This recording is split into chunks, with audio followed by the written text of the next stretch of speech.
नमस्कार, capital TV देख रहे हैं आप। मैं हूं आपके साथ पूजा। ब्रेकिंग नाउ में बड़ी खबर पश्चिम बंगाल से आपको बता रहे हैं, जहां टीएमसी का अध्यक्ष कौन होगा, इसकी लड़ाई अब आर पार देखी जा रही है। बागी गुट की तरफ से ममता बनर्जी को अध्यक्ष पद से हटा दिया गया था। उसके बाद अब ममता बनर्जी के गुट की तरफ से चुनाव आयोग का रुख किया गया है और कार्यकारी समिति की एक नई सूची सौंपी गई है। यानी कि अब खुलकर लड़ाई आर पार की हो गई है। तो क्या कुछ चल रहा है पश्चिम बंगाल में, आपको बताएंगे। मेरे साथ जुड़े हुए कैपिटल टीवी के editor in chief doctor Manish Kumar. Sir, बागी गुट ने तो ममता बनर्जी को अध्यक्ष पद से भी हटा दिया गया, अभिषेक बनर्जी के खिलाफ भी एक्शन लिया गया था। अब ममता बनर्जी का गुट दौड़े दौड़े चुनाव आयोग के पास क्यों पहुंचा और क्या कुछ हो रहा है? अब आप वहीं चले गए जिसको लेकर के आप गालियां दे रहे थे। 26 जनवरी 2029 तक Gyanesh Kumar chief election commissioner रहेंगे और अब आप उनके ही दरवाजे पर जाकर के साष्टांग हो गई हैं कि हमें बचा लो, हमारी पार्टी चली गई। अब ये ज्ञानेश कुमार को जो गालियां दे रही थी ममता बनर्जी, बीजेपी का इलेक्शन कमिश्नर बता रही थी, अब इनके हाथ से सब कुछ गया। ये जो कहते हैं ना कि आप किस तरह की वाणी, किस तरह की भाषा और ये जो हालत जिस जगह पे पहुंची है ममता बनर्जी, अपने उस दंभ, अहंकार, उस हेकड़ी की वजह से एक ऐसी मुसीबत में फंस गई है, एक ऐसे दलदल में कि जहां से ममता बनर्जी का निकल पाना बड़ा मुश्किल है। ममता बनर्जी के हाथ से टीएमसी गई, अभिषेक बनर्जी के हाथ से टीएमसी खत्म। क्यों? क्योंकि सोमवार को ऋतुव्रता बनर्जी ने न्यू टाउन के एक होटल के अंदर तमाम 60 एमएलएस और सिर्फ कलकत्ता के 70 काउंसलर्स के साथ एक मीटिंग की और ओरिजिनल टीएमसी डिक्लेयर किया और ऑफिस बेरर्स भी डिक्लेयर कर दिए और ये कहा कि हम ही हैं। और ममता बनर्जी को कहा कि she is no more the chairperson of TMC, उनको जो है मार्गदर्शक बन जाना चाहिए, मार्गदर्शक मंडल में पहुंचा दिया और अभिषेक बनर्जी को बाहर ही कर दिया। अब आप देखिए, आनन फानन ममता बनर्जी ने एक चिट्ठी लिखी और उसके बाद इलेक्शन कमीशन को जाकर के दिया कि नहीं, हम ओरिजिनल हैं और ये हमारा नेशनल वर्किंग कमेटी है, जिसमें जो ममता बनर्जी ने जो चिट्ठी लिखी है, जो चिट्ठी हम दिखा रहे हैं आपको, उसमें ममता बनर्जी ने अपने आप को टीएमसी का चेयरपर्सन बताया, सुब्रता बख्शी को वाइस प्रेसिडेंट बताया, अभिषेक बनर्जी को नेशनल जनरल सेक्रेटरी, ये चिट्ठी है वो। यस, यही चिट्ठी है, और डेरेक ओब्रायन और डोला सेन को ज्वाइंट सेक्रेटरी बनाया और सुभाशीष चक्रवर्ती को ट्रेजरर बनाया और साथ ही मेंबर्स की एक संख्या, एक लिस्ट दे दी जिसमें चंद्रमा भट्टाचार्य, अमित मित्रा, राजेश पति त्रिपाठी, असीमा पात्रा, मोलय घटक, उसमें गौतम देव, सोहन देव चट्टोपाध्याय, बालू चिक बराइक, मुकुल संगमा, ये तमाम लोग हैं। नजमुल हक है उसमें, मदन मित्रा है उसमें, विमान बनर्जी है, महुआ मोइत्रा है, कुणाल घोष है, ये सारे लोग। तो ये है कि ये 24 लोगों का नाम जो ममता बनर्जी ने दे दिया, ये भी ममता के गुट में रहेंगे या नहीं रहेंगे, इसको लेकर भी तो यही बड़ा सवाल है कि आपने इतनी लंबी लिस्ट दे दी और इस लिस्ट को देने का पर्पस समझ में नहीं आया, क्योंकि आपने ये कहा कि ये पार्टी का ऑर्गेनाइजेशनल स्ट्रक्चर है, नेशनल वर्किंग कमेटी है, और उस चिट्ठी में क्या लिखा है सबसे इंपॉर्टेंट चीज, एज ऑन जून 20, 2026। अब मीटिंग हुई 22 तारीख को, सोमवार को कल मीटिंग हुई किसकी? जो ऋतुव्रता कैंप का, जो अपने आप को ओरिजिनल टीएमसी बता रहा है।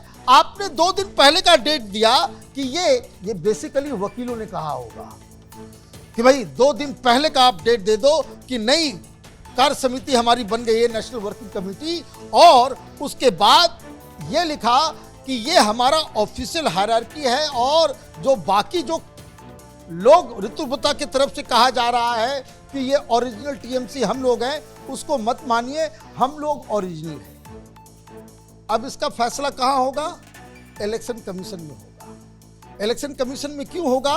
क्योंकि अब ये मसला, क्योंकि दोनों ही कॉम्पिटिंग जो पार्टीज है वो ये कहेंगे कि हम ओरिजिनल हैं, आप ओरिजिनल नहीं हैं, और इसलिए ममता बनर्जी अपने आप को कोस रही होंगी, महुआ मोइत्रा अपने आप को कोस रही होंगी, अभिषेक बनर्जी कोस रहा होगा अपने आप को कि ज्ञानेश कुमार से क्यों हमने पंगा ले लिया, क्योंकि वो आदमी तो 29 तक बैठा हुआ है, 26 जनवरी 2029 तक, और 2000 जब तक ये फैसला नहीं होगा। अभी क्या है, अभी ये है कि चूंकि मामला सब जुडिस हो गया, अभी मामला हाई कोर्ट में भी जाएगा, सुप्रीम कोर्ट में भी जाएगा, इसका मतलब ये है कि बैंक अकाउंट का खाता जो है वो बंद है तो बंद रहेगा। कौन है ओरिजिनल, कौन है नकली, कौन है असली, ये अभी तय नहीं हुआ। इसका मतलब टेक्निकली ममता बनर्जी के हाथ से पार्टी ऑलरेडी चली गई है। कोई ऐसा अभी टेम्पररी अरेंजमेंट नहीं है कि जैसे चीफ मिनिस्टर बदला गया तो कुछ दिनों के लिए चीफ मिनिस्टर जो है वो बना रहता है कि जब तक दूसरा शपथ न ले ले। लेकिन इस सिचुएशन में क्या है कि ममता बनर्जी के हाथ से टीएमसी ऑलरेडी जा चुकी है। और ये क्यों? क्योंकि ये जो एक टेक्निकल पॉइंट जो ऋतुव्रता ने जो मीटिंग बुलाई, उसने क्या कहा?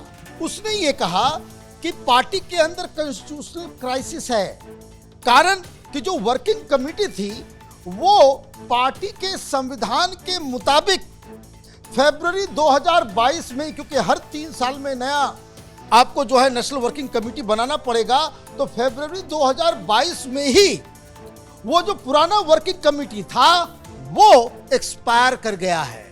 अब टेक्निकल बात तो सही है कि जो संविधान है, संविधान के मुताबिक आपको फरवरी 2022 में ही नई वर्किंग कमेटी बनानी चाहिए थी, वो आपने बनाया नहीं। ये सोचा कि कौन हमारे ऊपर सवाल खड़ा कर सकता है, मैं तो मल्लिकाए बंगाल हूं, है ना, और ये माफियाओं का बादशाह है अभिषेक बनर्जी, कौन क्या कर लेगा, पार्टी में सारे गुलाम हैं। और इसलिए आपकी ये गलती अब महंगा पड़ने जा रहा है, क्योंकि इसी पॉइंट को उठा करके इन लोगों ने बैठक बुलाई।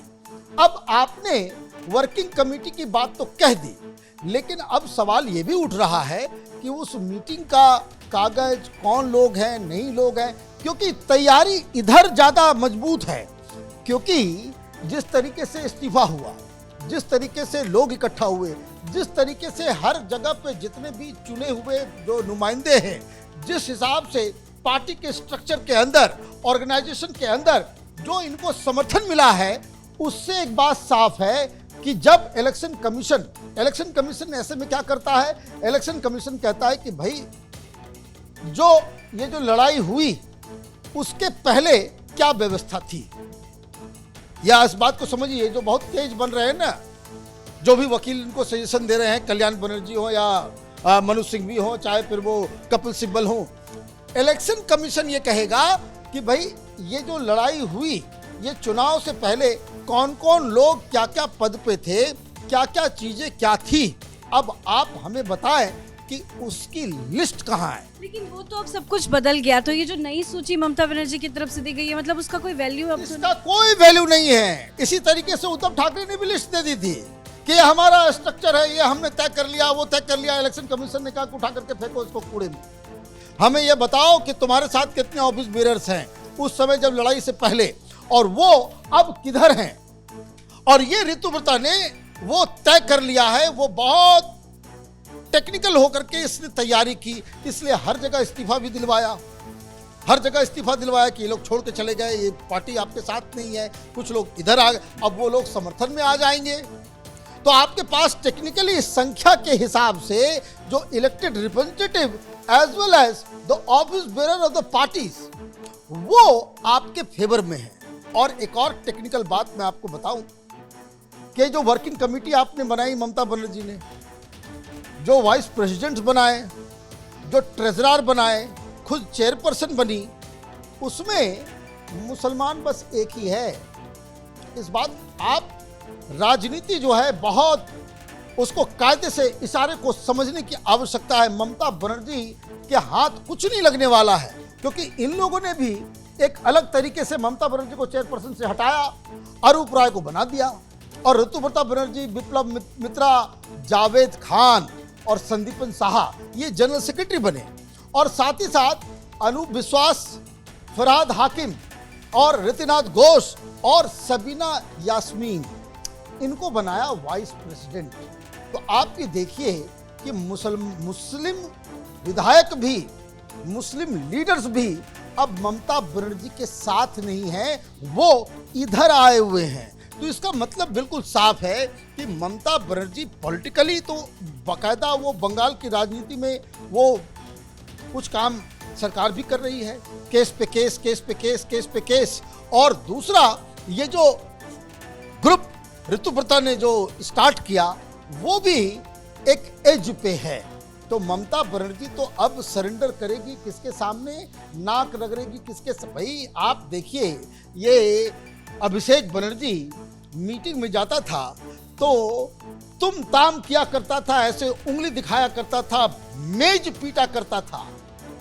किसके सामने? ज्ञानेश कुमार के सामने। अब उनके ही टेबल के सामने नाक रगड़ना पड़ेगा, तब भी इनके पास पार्टी वापस नहीं मिलने वाली है। धन्यवाद सर जानकारी के लिए। तो असली और नकली टीएमसी की लड़ाई में ममता बनर्जी हारती हुई नजर आ रही है। ऋतुव्रत बनर्जी ने एक एक करके पूरा प्लान तैयार कर लिया है। पहले से ही स्पीकर की तरफ से लीडर ऑफ अपोजिशन के तौर पर ऋतुव्रत बनर्जी के नाम पर स्पीकर ने मुहर लगा दी है और अब कल एक मीटिंग की गई जिसमें ये बड़ा फैसला लिया गया।